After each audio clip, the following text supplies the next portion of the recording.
One of the most common questions I get is, how affordable is it to live in China? And since it really requires more context to answer, I'm going to break it down here in a longer video. For the purpose of fairness, I'm going to use my husband as an example, since I haven't had a job since 2022 and he's been our only source of income until I started making money from YouTube recently. So here's our household income and spending before we had Goose. Mingdao is considered an upper mid-range wedding videographer. After the cost of business, he's able to take home about $420 per wedding and about $1,260 per month, which is higher than Wuhan's median income of $840. We live in a cheaper Tier 2 city in China, and since Mingdao doesn't have to commute, we choose to live on the outskirts for cheaper rent. Our 3-bedroom apartment is $290 per month, and if you want to buy it, the current market rate is $154,000. But while in downtown, this could easily cost double. Our household monthly utilities are pretty standard. Our phone and internet bill is $14 per month, electricity costs us around $55, water $5, and natural gas for $11. So after rent and utilities, we have about $885 left. For transportation, we don't own a car, and since we don't live close to the subway, we usually rely on Didi, which is China's version of Uber. On average, we spend about $60 a month on rides. It typically costs around $4 for an 8-mile ride when we go into town for errands or to visit my in-laws. For groceries, we usually order online twice a week. Here's an example of everything we can get for just $15.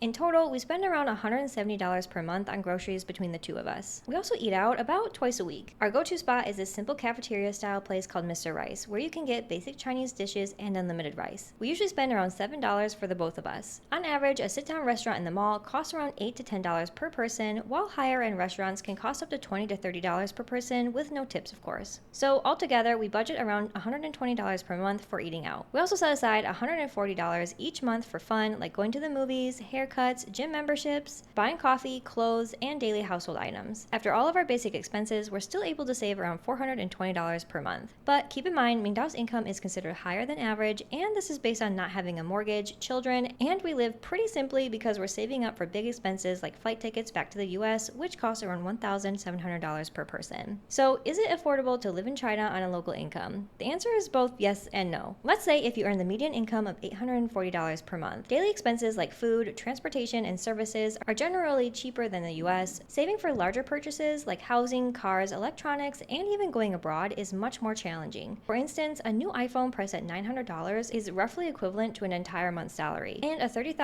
Toyota Camry would cost somebody around 2.5 years worth of income. And so you can see why over 90% of Chinese people have never traveled abroad. Of course, these are our personal expenses. Everyone's priorities and lifestyles are different. That's why I personally don't like the word affordable, since people will spend money on what they personally think is important. And at the end of the day, I want to say I use USD to contextualize what I spend, not to make it sound like life is better here. Because the truth is, no matter what country you live in, there's people who are struggling and there's people who are given better chances.